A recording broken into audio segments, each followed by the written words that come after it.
Welcome to Lotus Lane Daily. I'm glad you're here. Today's wisdom is for anyone standing in a house gone quiet after the children left. You know that moment when you close the front door after dropping them at the airport, or waving them off to university, or watching their car disappear around the corner. And you walk back inside, and the house just doesn't sound right? The refrigerator hum is too loud. Your own footsteps on the floor feel strange. You sit down and realize there's nobody who needs anything from you right now, and instead of feeling like a relief, it feels like someone turned the lights off in a room you've lived in for 20 years. If you're reading this at some odd hour because you typed those words into a search bar and hoped someone had an answer, hello. You're not broken. You're not being dramatic. What you're feeling is one of the quietest, least talked about forms of grief there is. And it deserves more than a listicle about 10 tips to rediscover yourself. This is loss. Call it that. We spend so much time preparing our children to leave that nobody really prepares us for what happens when they do.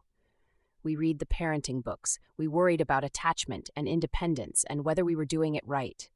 We told ourselves and them that this was the goal, that a child who goes out into the world confidently is a child you raised well.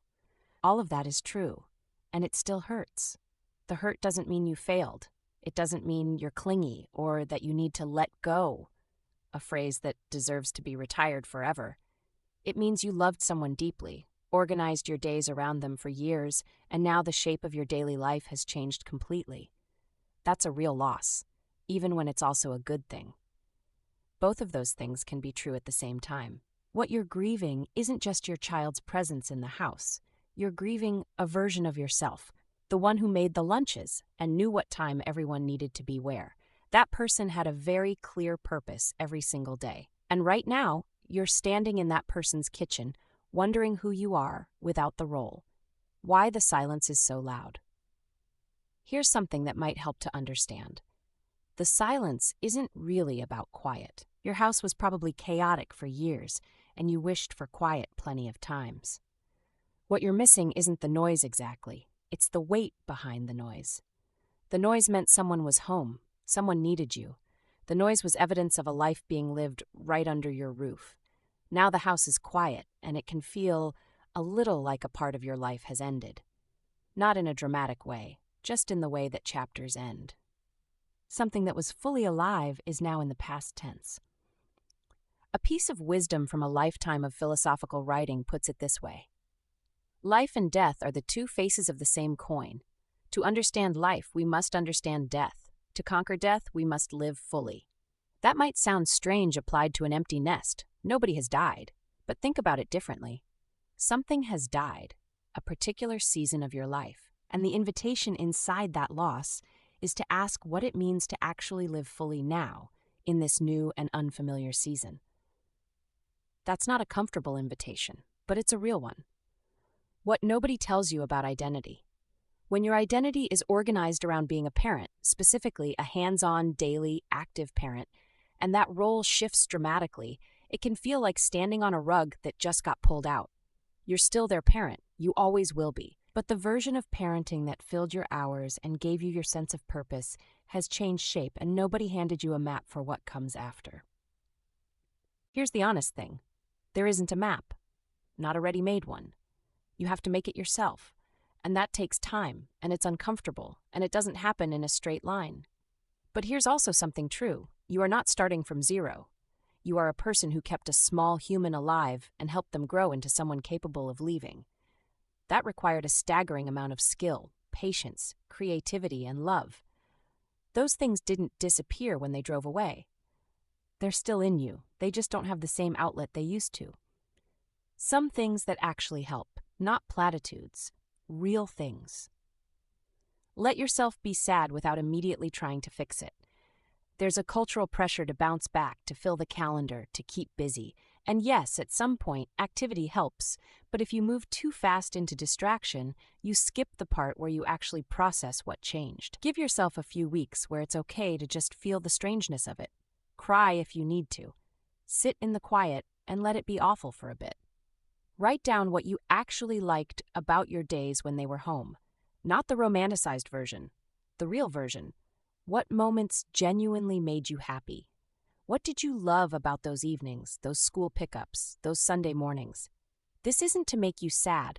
It's to help you identify what you actually value so you can start finding new versions of those things. Call someone who isn't your child. One of the quiet traps of this period is that your child becomes your main emotional anchor, and then the calls and texts from them feel high stakes in a way that isn't fair to either of you. Spread that weight around. Find one friend, or a therapist, or a sibling, and be honest about how you're doing. Find one small thing to be curious about, not a passion. That word sets the bar impossibly high. Just something that makes you slightly curious. A class, a book, a walk in a neighborhood you've never been to. Curiosity is a quieter thing than passion, and it's more reliable right now.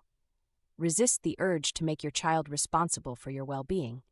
This one is hard. When you're lonely, it's natural to want more contact with them. But if they sense that your emotional state depends on how often they call, it puts pressure on the relationship.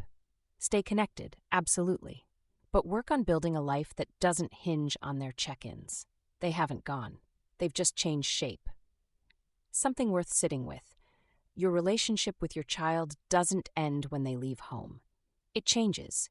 Often, if you give it space, it becomes something genuinely richer because you're talking to them as adults, as people with their own complicated lives, rather than as parents managing logistics. The connection you have with them is built from years and years of daily moments, the dinners, the arguments, the school runs, the bad days, and the good ones. All of that is still there. It lives in both of you. As one writer on Human Connection put it, those who have died are not gone. They live on in our hearts, in our memories, and in the causes they made during their lifetime. Again, nobody has died, but the spirit of that observation holds. The version of your child you raised, the years you shared, the love you built together, none of that vanishes when they move out. It continues. It just continues differently. Who are you now? This is the question underneath all of it. And it's worth treating seriously rather than dismissing with, "Oh, I'm fine, I'll figure it out." You are someone who spent years lighting fires in another person, helping them grow curious, capable, kind. There's a line from educational philosophy that has always struck me as getting at something real. Education is not the filling of a pail, but the lighting of a fire. You did that. You lit that fire in someone. And now the question is, what lights yours? That's not a question with an overnight answer. It might take months to find your footing. You might try things that don't work. You might have days where the house feels fine, and then a random Tuesday where it hits you all over again. That's allowed. All of it is allowed. One last thing. If you made it this far and you're still up at 2 a.m. feeling the weight of a quiet house, I just want to say you clearly love your kids very much. The fact that this hurts is proof of that. And you clearly love deeply, which means you're someone worth knowing, worth your own attention. Be as patient with yourself as you were with them on their hardest days. This is one of yours, and it won't always feel like this. That's the wisdom for today.